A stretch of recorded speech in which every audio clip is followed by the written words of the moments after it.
Welcome to Rambam in Depth. Today we'll be discussing the Rambam, the end of Hilchos, Tefilla, the end of Sefer Ahava, where he gives you the whole text of the davening of Shabbos and Yom Tov and so on. So when he talks about Purim, he says, Mevarach bircha Shmoneh Esrei b'nusach zeh. This is the Nusach of Shmoneh Esrei. He says, he brings down Meidim, the whole Tefillah. And then when he gets to Hanisim, he says, Hanisim al hagvuros v'al hachuos, and he doesn't include the al hamilchamos, which many different versions do have. So the Rambam follows the Nusach of Chabad in this case, the no al milchamos. But the question is, later on when he talks about the Hanisim of Chanukah, there he does add al hamilchamos. That's one question.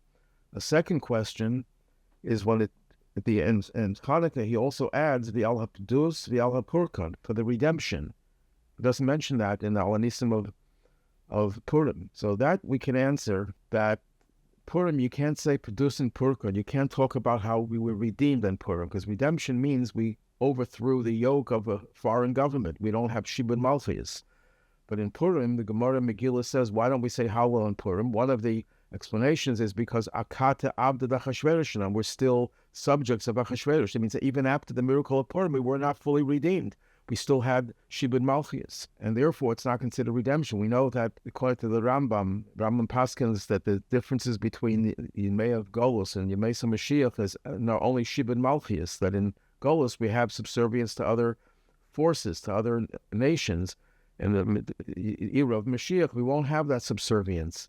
That means that redemption includes and emphasizes the role of total freedom from Shibud Malkhus, and that they didn't have in Purim, and that's why in Purim you don't say Hallel, according to one opinion of the Gemara, but it's even stronger than that, because regarding Hallel, you could say that even though we don't have Shibud Malkhus, but we had salvation from Misa L'chaim, as the Gemara says. Our whole lives were saved. So there's still an argument. You could still say Hallel, even if it's akati Achashveirosh now. That's why there's another opinion that gives a different reason. But when it comes to saying Pedus and purkan, redemption, there it's clear that Purim there was no redemption. Purim there was salvation, but not redemption. So that explains why when the Nusach of Hanisim of Chanukah, he mentions avdus ve'al purkan, because in Chanukah they got rid of Shibud Malkhus. As the Rambam says very clearly that one of the things that happened in Chanukah is that we no longer had Shibud Malkhus until the times the Roma took over for 200 years approximately. But in Purim we didn't have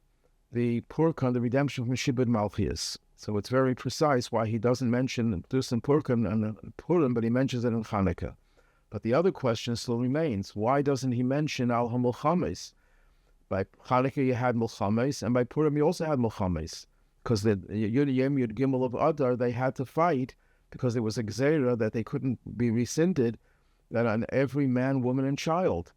And the milchamos of Purim were even greater than the milchamos of Chanukah, because the milchamos of Chanukah was Rabban biyad meyatim, was only a small percentage of people that were fighting.